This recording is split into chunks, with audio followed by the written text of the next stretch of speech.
Subandi Suponingrat, seorang pembuat keris.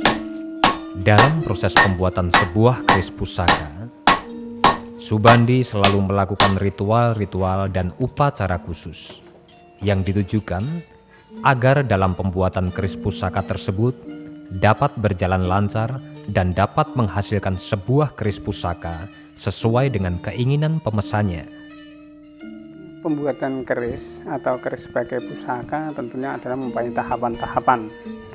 Pertama adalah pada si pembuatnya, si empu, melakukan ritual-ritual, diantaranya adalah berpuasa. Bertujuan adalah pendekatan diri kepada Tuhan, juga permohonan, kemudian juga pembersihan diri si empunya. Di samping itu ada sesaji-sesaji. Nah, sesaji-sesaji ini sebetulnya adalah bahasa simbolik yang intinya adalah permohonan kepada Tuhan, kepada alam, ada juga penghargaan pada alam supaya di dalam pembuatan keris, karena keris ini tidak berdiri sendiri. Simbol-simbol dalam sesaji, contohnya misalnya ada pisang ayu. Nah, pisang ayu menggambarkan suatu doa atau pemohonan kepada Tuhan Yang Maha Esa supaya di dalam proses ada pengampunan apabila dalam kesalahan atau dalam proses itu supaya tidak terjadi. Nah, kemudian juga ada jenang. Nah, jenang ini ada warna merah, warna hijau, warna putih. Nah, ini melambangkan dari kekuatan daripada misalnya kekuatan bahannya, kemudian air, api, angin. Artinya yang semua terlibat di dalam proses pembuatan.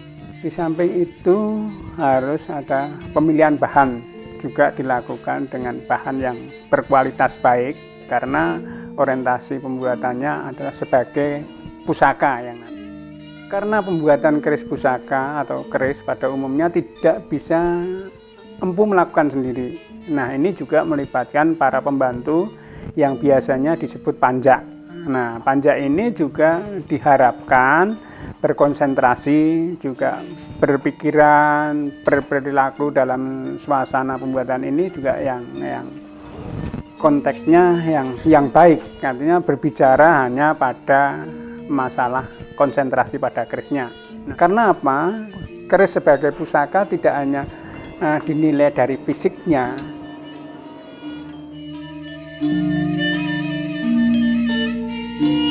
Sebagian masyarakat Jawa percaya bahwa dalam keris pusaka mempunyai daya magis, tuah, ataupun kekuatan. Daya kekuatan yang dapat menjadikan kewibawaan, keberhasilan, keberanian, kekayaan, atau justru sebaliknya. Keris bisa membawa sakit, sial, sampai dengan kematian.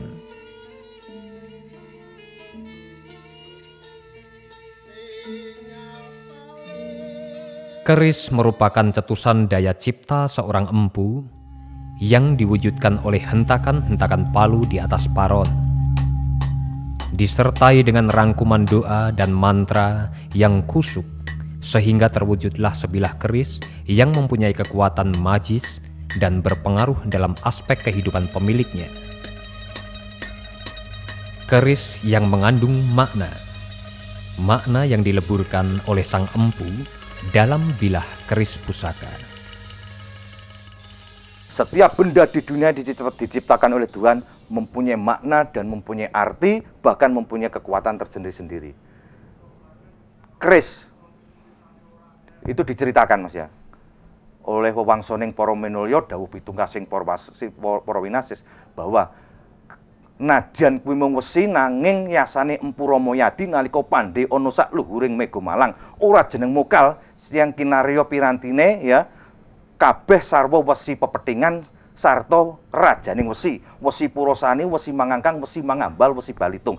4 unsur ini, Mas, ini mewakili daripada 4 unsur kejadian manusia, bumi, geni, banyu, angin. Nafsu amarah, alwamah, supiah, mutmainah. Lah ini seorang empu zaman dulu mempunyai suatu kehebatan yang luar biasa, Mas. Dia mampu memformulasikan, Mas. Ini untuk apa? Misalnya ini untuk seorang prajurit, seorang istilahnya senopati perang, ya yang ditonjolkan ini besi yang mempunyai itu tadi, yang berkobar-kobar amarahnya itu tadi, Mas. Supaya apa? Ketika maju perang, hayu tanwani, jangan sampai tidak berani. Begitu juga ketika keris ini diperuntukkan untuk apa itu sifatnya daya tarik, entah itu untuk pengasihan, entah untuk dagang dan sebagainya, yang ditonjolkan adalah yang supiah. Belum itu tadi, mantra-mantra yang diucapkan. Seorang empu ketika membuat keris, ya, baru mengambil bahannya saja, semua dikerahkan, Mas. Potensi yang ada dalam diri, yang kelihatan dan yang tidak kelihatan. Yang tidak kelihatan yang selalu ikut kita adalah sedulur papat. Kemudian ketika proses penempaan tadi, setelah sudah kumpul yang namanya bahan dari besi itu tadi, kemudian dicampur dengan bahan-bahan yang dibutuhkan, ditempa dengan panas sekian, lipatan sekian, dengan tidak pernah berhenti-hentinya mengucapkan mantra Om, itu kan mantra abadi, Mas.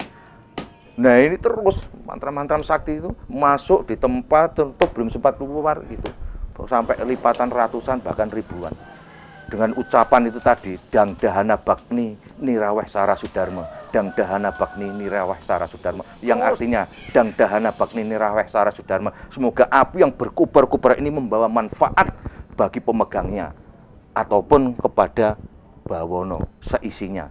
Karena konsep orang Jawa itu memayu hayuning bawono, membuat cantiknya dunia.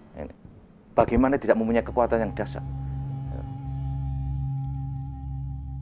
Keris merupakan karya seni, warisan leluhur yang bernilai tinggi. Pemaknaan dan nuansa mistis, tuah, daya magik, serta simbol-simbol yang ada dalam sebuah keris tidak akan pernah hilang ditelan oleh modernitas zaman.